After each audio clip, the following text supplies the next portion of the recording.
প্রিয় শিক্ষার্থীরা, আসসালামু আলাইকুম। এই ক্লাসটিতে তোমরা প্রায় এইচটিএমএল এর 50% বহু নির্বাচনী শিখে ফেলতে পারবে। তোমরা বলতে পারো, কি বলেন স্যার, এক ভিডিওতে আমরা 50% মতো এমসিকিউ শিখে ফেলতে পারবো? হ্যাঁ, একটু লক্ষ্য করো বোর্ডে। তোমরা দুটি প্রশ্ন দেখতে পাচ্ছ, আমি বোর্ডে লিখছি। এই প্রশ্ন দুটি সিলেট বোর্ড 2023 সালে এসেছিল আর কি। তো আমি আগামীকালকে আমার অনলাইন প্রাইভেট ব্যাচে যে শিক্ষার্থী আছে তাদের 2023 সালের সকল বোর্ডের থেকে এইচটিএমএল হতে যে প্রশ্নগুলো এসেছে সকল বোর্ডে, সেগুলো প্র্যাকটিস করাবো। তো এইগুলো যখন আমি ওদেরকে নোট করে পাঠালাম, তখন এই প্রশ্ন দুটি আমার সামনে আসলো এবং আমি চিন্তা করলাম এগুলো তোমাদের সাথে আলোচনা করি। মানে এই দুটা প্রশ্ন দিয়ে আমি তোমাদেরকে অনেকগুলো প্রশ্ন বুঝাতে পারবো। জাস্ট তোমরা মনোযোগ সহকারে সম্পূর্ণ দেখো এবং কৌশলগুলো লুফে নাও, এবং এইচটিএমএল হতে কিভাবে প্রশ্ন আসে, কিভাবে উত্তর করতে হয়, নানান কৌশল রপ্ত করবে। ওকে, তো আশা করি মনোযোগ সহকারে সম্পূর্ণ দেখবে। তো প্রিয় শিক্ষার্থীবৃন্দু, আবারও বলি যে দেখো, দুটি প্রশ্ন সিলেট বোর্ডে আসছে 2023 সালে, চমৎকার দুটি প্রশ্ন। হয়তোবা আমি এই এক ক্লাসে আমি অনেকগুলো বোর্ড তোমাদের প্র্যাকটিস করাতে পারতেছি না, কিন্তু তোমরা চাইলে আমার প্রাইভেট ব্যাচে ভর্তি হতে পারো ইনশাআল্লাহ। আইসিটিতে কোনো সমস্যা থাকবে না। তোমাদের অনেকের প্রশ্ন, স্যার আমরা এখন যদি ভর্তি হই এখন কি পারবো, এখন তো পিছে পড়ে গেছে, এখন তো অনেক ক্লাস হয়ে গেছে। আসলে বিষয়টা তা না। বিষয়টা হচ্ছে আমি এমন ভাবে কোর্সটা সাজাইছি যে যে যখন ভর্তি হবে সে তখনই সব সুযোগ সুবিধা পাবে, যে যে সালের পরীক্ষার্থী হোক না কেন তার জন্য আলাদা আলাদা করে করে। ওকে, আচ্ছা, এবার ধরো তুমি ভালো স্টুডেন্ট, তোমার জন্য এই কোর্স। তুমি খারাপ স্টুডেন্ট, তোমার জন্য এই কোর্স। তুমি কিছুই পারো না, তাও তোমার জন্য। তুমি 100 পেতে চাও, তাও তোমার জন্য এই কোর্স। মানে তুমি ভর্তি হওয়ার সাথে সাথে পুরো আইসিটি বইয়ের বেসিক ক্লাস 10 ঘন্টার মতো 20-22টা ক্লাস আমি তোমাকে দিব। এই 10 ঘন্টায় 20-22টা ক্লাস করলে তোমার পুরো বই সম্পর্কে একটা ধারণা হয়ে যাবে। এরপর লাইভে এমসিকিউ আর সিকিউ বোর্ড পরীক্ষার আগ রাত পর্যন্ত প্র্যাকটিস করার সুযোগ আছে। আর কোনো কারণে যদি তুমি ধরো ক্লাসটা মিস করো, সেটা আবার রেকর্ডেড থেকে যাবে। তো প্রিয় শিক্ষার্থীবৃন্দু, আরো বিস্তারিত জানতে বা কোর্স করতে আমার এই হোয়াটসঅ্যাপ নাম্বারে এসএমএস করে জেনে নিও। যাও, আমরা ক্লাসে ফিরে যাই। আর দেখো, দেওয়া আছে উদ্দীপকে এলিমেন্ট কন্টেন্ট কোনটি। আচ্ছা, মনে করো এখানে এলিমেন্ট কন্টেন্ট কোনো একটি আছে। আচ্ছা, এবার আমি সঠিক উত্তরটি দাগিয়ে দিলাম, বললাম যে এলিমেন্ট কন্টেন্ট হচ্ছে টেক্সট। এটা সঠিক উত্তর দাগিয়ে দিলাম। এখন তুমি মুখস্থ করলা যে উদ্দীপকে উদ্দীপকে element content content text Sylhet board 2023 সালে আসছে, তোমার পরীক্ষা আসতে পারে, গুরুত্বপূর্ণ একটা প্রশ্ন, তুমি এটা মনে করে মুখস্থ করে ফেললা। এবার এই ধরনের প্রশ্ন না এসে, মানে এইটা হুবহু না এসে অন্য আর একটা দিল, তখন তুমি কি করলা? বা যেমন এখানে এলিমেন্টের কথা বলছে, এখানে এলিমেন্ট বলে নাই, বলছে অ্যাট্রিবিউট কি। তো আরো প্রশ্ন ঘুরানো যায়, যখন আরো ঘুরায় ঘুরায় আসবে তখন তুমি কয়টা মুখস্থ করবে? এই জন্য আমি এই ক্লাসটিতে তোমাদেরকে যাতে তোমাদের যেন মুখস্থ করতে না হয়, তার জন্য আমি কিছু জিনিস আলোচনা করব। জাস্ট এগুলো শুনলেই তুমি পারবে। আচ্ছা, প্রথম,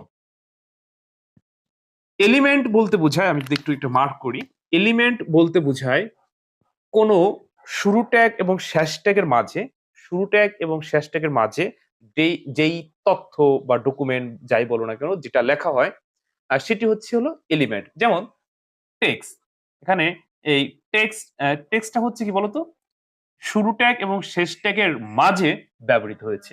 তো এই শুরু এবং শেষ ট্যাগের মাঝে যা কিছু ব্যবহৃত হবে সব কিছুকে এইচটিএমএল এর ভাষায় এলিমেন্ট বলা হয়।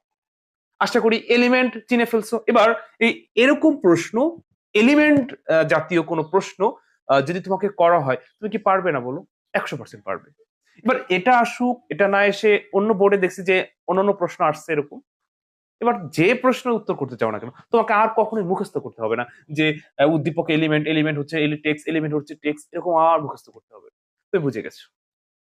দ্বিতীয় প্রশ্ন যদি আসি, উদ্দীপকে অ্যাট্রিবিউট কোনটি? অ্যাট্রিবিউট বলতে কি বোঝায় এটা তোমাকে আগে বুঝতে হবে। এখন তুমি মুখস্থ করলা উদ্দীপকে অ্যাট্রিবিউট, উদ্দীপকে অ্যাট্রিবিউট, অ্যাট্রিবিউট হচ্ছে স্টাইল, মানে এখানে সঠিক উত্তর হচ্ছে স্টাইল।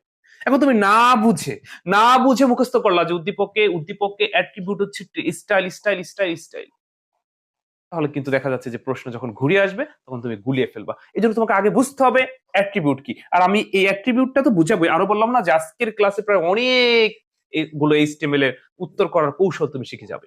আচ্ছা, এবার ধরো এই অ্যাট্রিবিউটটা বুঝাই দেওয়ার পর জীবনে কখনো তোমার কোনো অ্যাট্রিবিউট মুখস্থ করতে হবে না।